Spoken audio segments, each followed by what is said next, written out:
Welcome to another episode of Happy, Healthy, and Skeptical. We are your hosts, Jennifer Hobson and Christy Palermo, and we are really excited to have a guest with us today. It's not every day we have one, so I want to introduce to the listeners our new friend, Kori Ribeiro, and I want to tell you a little bit about her before we start this conversation. So the reason, not the only reason we wanted to talk to you, Kori, but the reason we wanted to share you with our listeners is because you do all the things, right? So first of all, you're just married to the love of your life. So congratulations. That's really exciting. You're also the mom of 2 kids. You work for Eastside Properties. You're an operations manager there. You also have your own business, Kori's Edibles, which they're really good. Those chocolate covered Oreos were to die for. And on top of all of that, you've chosen to create a safe and really empowering place for women. And 3 times a year, you've created a women empowerment event. Whew, I have to take a breath because it's a long list of the things that Kori does. And that's just a little bit about her. What I can tell you I actually just met Kori a few months ago. It's 3 months, and I can already see, being an outside person looking in, she's a loving person. She's a person that puts other people before her. She's a giving person. She's a humble person. She's all of these things.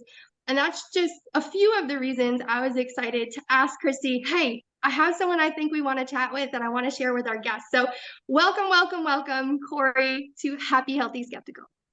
Jen, thank you so much. You're amazing. And I'm so happy we connected, and I can't wait to see what the future holds.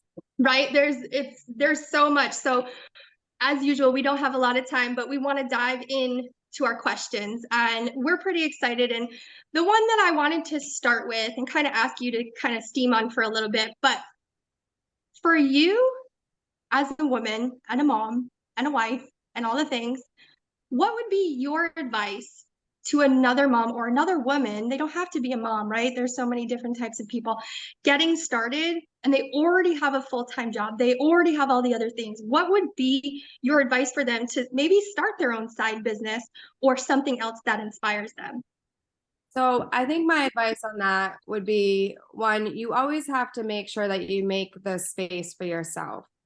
As women, we make space for everybody. And in order to come out of your comfort zone and be able to dive into something else on top of everything that you have going on, you have to make that space for yourself. You have to be kind and be okay with yourself to know that, I'm not going to feel guilty because I'm doing this because of the kids or because of the husband or because of your job.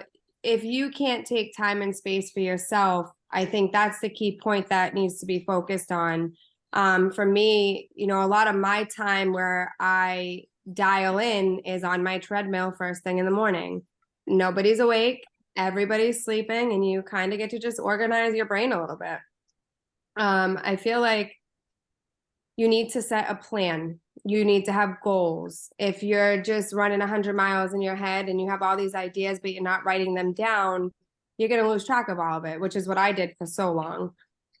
But I feel like, one, you really need to figure out your goals, set your vision, write it down on paper, and don't be fearful to just go for it, because our fears are what hold us back the most. And as a mom, especially, you're going to feel guilty. You're going to feel like you're taking time away from your kids. You're going to feel like you're not doing enough. You're going to feel like you're doing too much in all the wrong places, because ultimately your children, especially as a mom, they need and want your time. But for that, you just need to be intentional with your time. So when you're at work, you need to be intentional when you're at work. When you're with your kids, put your phones down, put your laptops away, be intentional with your time with your kids, because you're now building that bond with them that even though you're busy this many hours of the day, you take these 2 hours of the day and you're building and being intentional with your time with your children. Same thing with your spouse, and same thing with a side business. If you decide, hey, you know what, I'm busy, I really want to do Kori's Edibles. I know I can at least get 1 box done a night and I can get 1 box out in the morning. So for me, that's how I do it. If I know my kids go to bed at 8, I have somebody who's going to pick up an order at 9 o'clock on Friday morning. Well, Thursday night at 8:30 when my kids are down for bed, I'm making that order to be ready for pickup for Friday morning. You know, I still leave time. I try to have TV or book down by 10 and sleeping. And, you know, I have a rule, 10 pages a night for a book, but if I only get to 5, at least I got to 5 because I'm still being intentional in all my other areas and I'm getting things accomplished, which I think is one of the major good feelings when you're doing all these things is when you're intentional, you have more room with what you're doing to accomplish the things that you're trying to accomplish. I think you made so many great points there that are going to speak to so many people. I think she And hit everything we've talked about, Christy. She like went through every topic that we have talked about thus far. And she was like, if you haven't actually gotten to listen to well, Kori, I think you literally went step by step of what we talked about. Awesome. that's what I was thinking. I was like, bam, bam, bam, hitting all the points. So good. And I love that you say making room, making space. Yeah, you have to make space for those things that you want because if you don't, you're just gonna burn yourself out every time because you're not. I did it for years where I'm like, what is wrong with me? I'm burnt out. I'm not getting things accomplished. And honestly, it all stemmed from not being intentional with my time. Yeah, I feel like I'm more exhausted when I'm thinking of the next thing to do. And because then your brain's going, you're not fully enjoying the moment, or I mean, maybe not always enjoying the moment, but for instance, that time with your kids. And when I just unplug and really am present in those, and sometimes they literally just want 10 minutes without you in your phone. And it's more enjoyable for everybody and it's less exhausting because you're not thinking of a million other things to do. You're just in the moment enjoying it. And same goes for whatever you're doing in your day. I said it makes it so much more enjoyable when you just focus on one thing and you're not 100 miles an hour with 8 things going through your brain. I think Christy and I have talked about this before. I almost think it's more exhausting when you exert mental energy sometimes than it is when you do physical. The thinking about, or and for those people out there, like we said, the people that are thinking about adding one more thing to their plate, I'm here to tell you, just get started because thinking about it is more exhausting than actually starting and trying it. Yes, I agree with you 100% on that. And I think how you said making space for so many people, but especially women, we're taught so early on in life to play small and shrink ourselves, right? We're supposed to be there for everyone else. So we're not supposed to always be the center of attention. So we think that if we're starting something new that's exciting and we have to put ourselves out there, that we're not entitled to it. But you're allowed to not just make space, but take up space. I think it's okay to know that. I love that. You know, Brittany, you met Brittany. She's huge on take up your space. You have to, because if not, there's always going to be the space and someone else will fill the void. And why shouldn't it be you? Why shouldn't it be you? I love that. I love all of those things. I literally think that you hit everything on the head. So Christy, do you want to give her a question? I want to give it to you for a second. Well, it's one I hadn't thought of before, but as we're talking, I'm curious, are you a scheduler? Are you someone who like needs to have time in your day, like you have it all mapped out, or do you kind of like have a general idea and let it go as it can? So I think for me, I have a routine. I have a routine that I follow. So my job for Eastside, I'm all over the place. I could be in front of the computer for 2 hours and then I get a phone call and I have to go to this project and I have to go pick up this check and I have to go drop off that check and oh, we have this meeting. So with my job, I'm organized when I'm in front of my computer, but of course there's things that come up and I'm running around, but I know that, hey, my alarm goes off at 5 every morning. My workout's done by 6:30. I'm showered, got the kids up by 7. One's on the bus by 7:20. The other one's to school by 8. I start work by 8:15. And then I know 2:00, I got to be home for my son to get off the bus. He gets off the bus. I wrap up what I'm doing. I go pick up my daughter. I come home. I get them settled. And then I know I continue working until 4. And then after that, it's, you know, we do dinner time. We do homework time. We do tubby time. We have at night we all lay in bed and we do family huddle. We say what we're thankful for. We do our prayers and sometimes we'll read a book, but it's the routine. We follow that same routine no matter what's going on, you know, in our day. I know these are my times for this. This is when I need to be home. And on the weekends, we really try to plan our weekends way ahead of time because there's weekends where Alex and I are so swamped with our own work that we need to get caught up at home. We have a trucking business that we just started a few months ago. So I handle all the filing paperwork and invoices and everything for that. So that's part of my weekend routine. So I think wouldn't so much say I'm too scheduled. I just follow my routine that I know I need to follow. I'm really tired just listening to it. I know, I'm like, and adding another business on top of the other things you have going on. Oh my gosh. I gotta go take a nap. But I think to your point, you're listing it out because you are so connected to that routine. You can list it off, right? You can say these are the things. So here's a big one for you. What happens when you get a wrench in the routine? We adjust and we keep it moving. That's all you can do, right? Like you have to be able to pivot.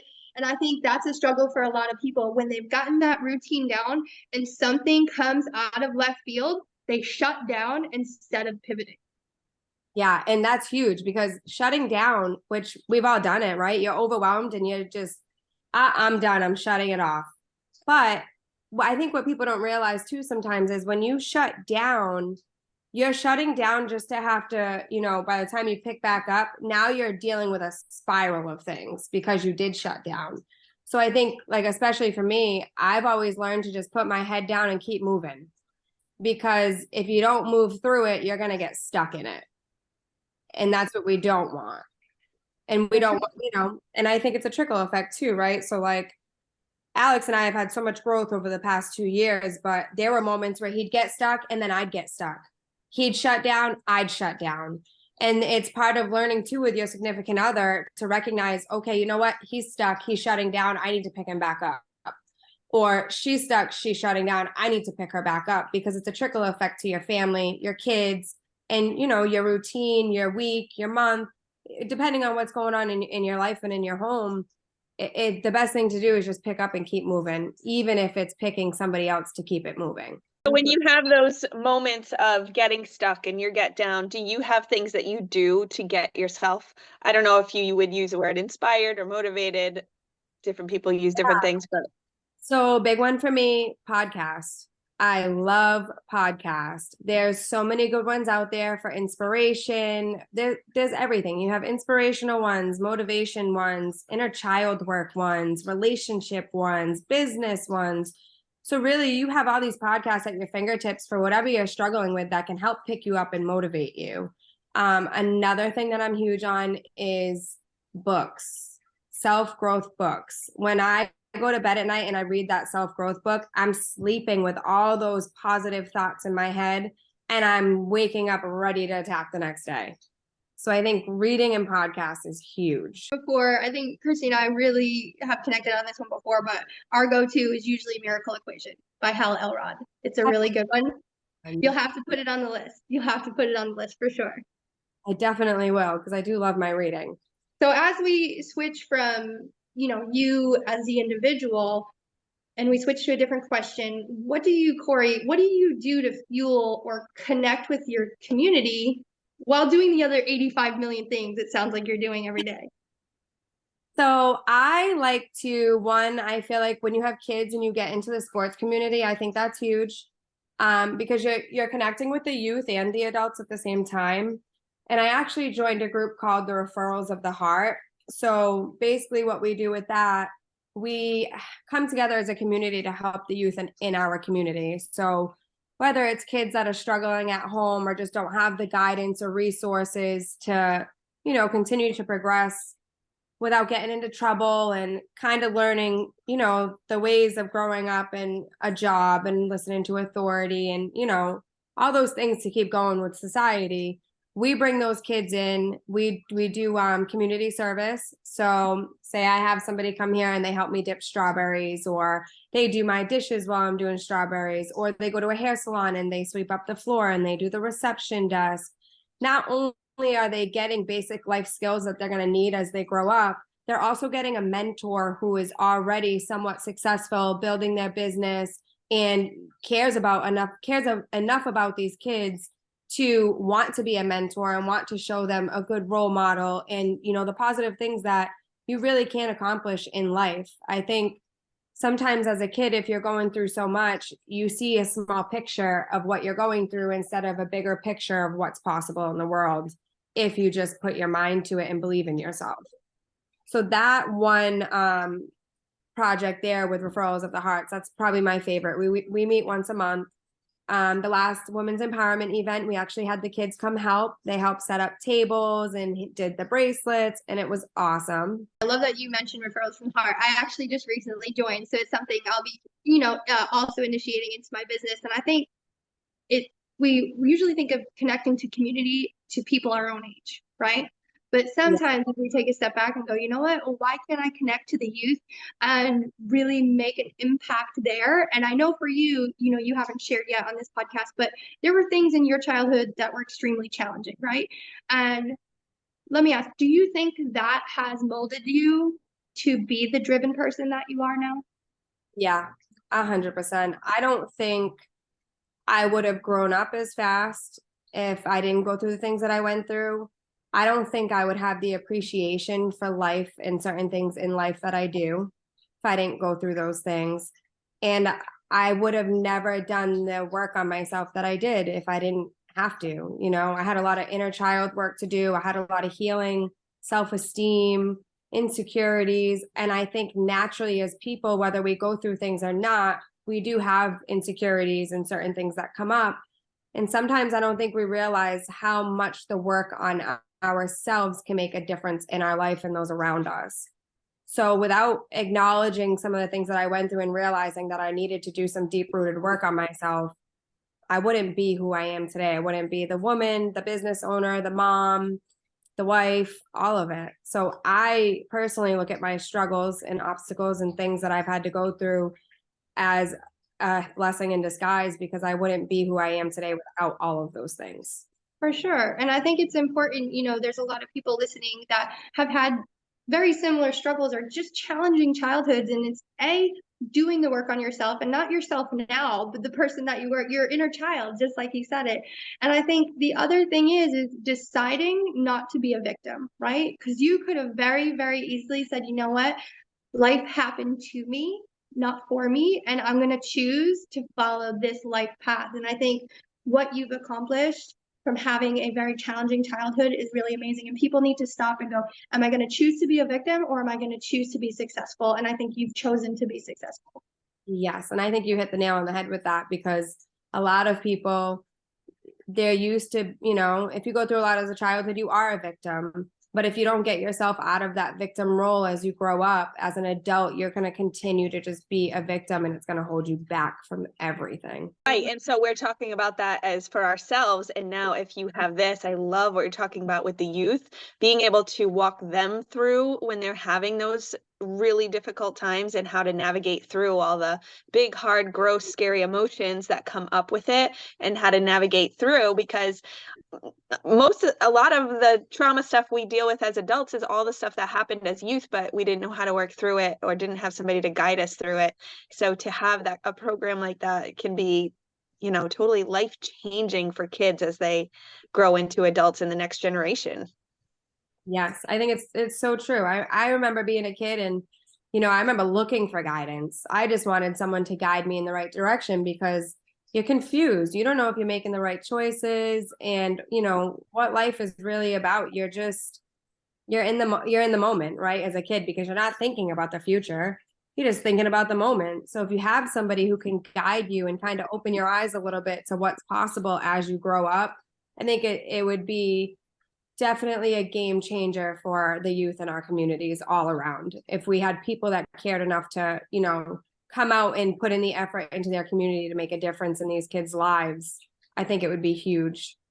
Right. I think there's so many times where each generation just spends the time complaining about the upcoming, and the previous generation, but the upcoming generation, versus, what, can we put a positive spin on it and go, and rather than complaining, let me see if I can take what I've learned and encourage them. Obviously, kids are never going to learn till they experience themselves, but you know what, I can encourage you to try the things and tell you what I've experienced. And instead of kind of, poo-pooing on them, trying to lift them up. I think that's really important. We didn't grow up with, and I know you're a bit younger than us, Kori, but we didn't grow up with this much access to information and people and social media and all the things. And I still have taken time. I can't actually cognitively understand what it would be like to be an adolescent right now. Yeah. they have so much at their fingertips that they're learning sometimes that they shouldn't even be learning. Right? There's just That- so much information. There's so Yeah. overload. Yeah. And that's the thing too, our society right now, not to get into the society thing, but I look at my 10-year-old who comes home and he's listening to this song and that song, and it's never something I would allow him to listen to, or looking this up on Google. And the access that these kids have at their fingertips to be guided in the wrong direction is more easy for them to go towards the wrong direction than the right direction. For sure. So I think we need a lot of, people stepping up and saying, hey, here's a resource. Here's somebody you can trust and talk to. Here's somebody you might be able to make a relationship with. And when you have a question and something doesn't seem right, someone can guide you to telling you you're right. That's not right. Instead of just the Facebook, the YouTube, the Google. I just feel like they have so much at their fingertips that's just, it's leading them in the wrong directions. It's hard. It's hard too. And I think as a parent, with all of the other things that you have going on, you're trying to learn how to navigate it when you didn't even experience it. How do you navigate someone on something that you've never even experienced? You're like, oh, well, I think I know best. Well, I actually have no freaking clue because I don't understand all the things. But as we kind of switch the conversation, the thing that I'm really excited that you're going to be doing in your community, which is my community, I know Christy's far away, but I think this is exciting to talk about. But the reason maybe that you started, for you, what does it mean to you to be empowered and to empower others? What does that really mean? So I thought about this, and I think being empowered, it's not about being powerful. Being empowered is about being humble. It's about having a heart that wants to see others. It's about having a heart where you care enough about yourself to do the steps that you need to win. But it's also about having the heart to want to see others win. It's about taking those steps to not only help yourself, but help others. I think that, being empowered comes with what we've talked about, the positivity, the positive mindset, the being able to get through your struggles and your obstacles, and not playing the victim. I think being empowered is about knowing who you are, building that confidence in yourself and positivity, and believing in yourself that no matter what comes your way, you can get through it. And I think once you build that and you build your confidence and the fuel that you need within you, you're able to kind of shine it outwards. And then when you have other women around you and they're down and out, or they're empowered themselves, you come together as a community, you build each other up. And when you're in the right state of mind and your mindset is in the right place, I just think you have the power to help those around you. You have the light within you, the positivity. A lot of times you meet people sometimes that are just negative, no matter what you say to them or how you try to help them, it's an excuse or it's just negativity. So that, in my mind, it's not that they're not empowered, it's that they're looking at things the wrong way. So when you do that, so much work on yourself and in your life, that you can help somebody else see something in a positive way and kind of flip it for them, I think that's being empowered. And you're not looking at it like, hey, I'm better than you. You're looking at it like, hey, I want to get you to where you're empowered, you're confident, and you're happy with yourself. And we can come together as a community and we're going to support each other no matter what. So for me, I just think it's about having an open heart, having a vision that you set your mind on, and being ready to take on the people around you in your community or your friend group or whatever it is, to be humble enough to show them. Because sometimes I feel like you don't want to sit there and say, hey, you need to do this, this, and this, you should do this, you should do that. It's more for me of an action base. If you have a friend that's not doing so good and they see you doing all these things, it's like a motivation in a way. Like, oh, look at her go. I would love to do that. It's the same thing for us. There's been women in this world that have inspired me. The women empowerment events was inspired by a women's event in Texas for me. The women were amazing. They told their stories, how they hit rock bottom, how they pulled themselves up. And it was just women that did the work on themselves that literally inspired a group full of women to go do the same thing. I'll give you the clap there. I mean, there's so many good things that you said there. Like, just the things that caught my ear were shining outwards, to have an open heart, to be humble, for wanting others to win. You know, you're giving yourself the power. And there's something that our mentor has always told Christy and I, is that a rising tide raises all ships. So if you are all going up, you're going up together, right? No one's staying at the bottom. The tide lifts everyone. And I really think positivity shows up as that tide. And if they're, we like to call the negatives the energy suckers. Sometimes, sometimes your enthusiasm and your success and your positivity, that'll act like a hand reaching down to pick them up. And sometimes there's just those people that don't want to change. And unfortunately, you then have to go, all right, does it serve me to have any kind of relationship with this energy sucker, or is it time to really unplug and let that person go? But I think you hit so much good stuff. Christy, was there anything that really stood out to you? Exactly the ones that you were mentioning. It's like taking them off in my head.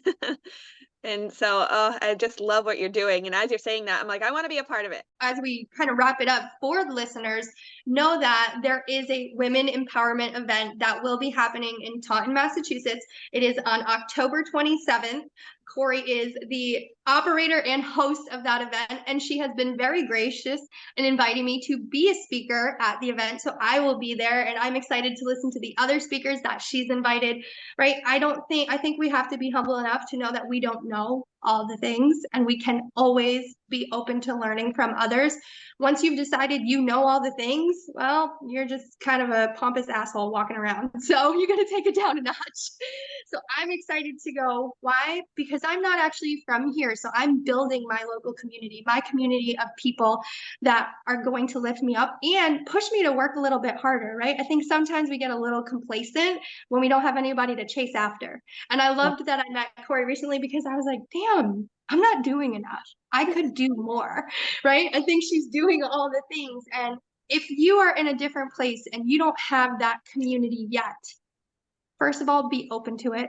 There's a lot of us that have grown up, especially women, to hate other women or to gossip about other women. And I can't say that I'm completely innocent of it in my life. So be open to it. Be open to new relationships. Be open to talking to people. I know that's a little scary. I know I'm a little bit of a skeptic up here in New England, but I have even changed my ways. I know you can too. And I think it's be open, go new places, go to places you haven't gone before, be willing to talk to people, and even use social media. We do have this tool. Look for groups, things that you're inspired to do. I know Kori's going to get back to us with her favorite group, but look up people that like the same books as you. Follow the people that write the books that you love. Follow the people that record the podcasts that you love, and you will find your people. Funny Kori, I want to know your favorite podcast too. So if you don't have that today, then come back to us with that too. I do. Actually, I'm going to tell you right now, because he is phenomenal. So one of them is The Mindset Mentor by Rob Dial. He has a lot of good stuff. And then there's another one called Motivation Daily. This is, I don't know if you can get to it. It's Motivation Daily Modiversity. It's from the group in Apex that I went to with that women's event in Texas. So it's a huge group of entrepreneurs. And one of the guys has his own podcast, and he is just all about getting up, getting after it. Don't let anything get you down. Push forward no matter what you have going on. He always says this, don't be the underdog, be the top dog. And he's awesome. I love that. If you're waking up in the morning, you're not in a good mood and you're on the treadmill and you're like, oh, anytime I'm like, wow, I really need something today, that is the podcast that I put on. We really want to thank you for your time. Clearly it's precious and you don't have a lot of extra, but we thank you for pouring into us and to our listeners. I'm so excited for your event on October 27th. And I want you to just keep doing what you're doing, because you're making big things happen one day at a time. Thank you so much. Thank you both for allowing me to be on this podcast. Believe it or not, it's my first podcast ever. So I appreciate you so much. And it was so great connecting with both of you. And I can't wait to see you at the event. Yes, absolutely. So once again, thank you for listening. You can find us on Instagram at Happy Healthy Skeptical.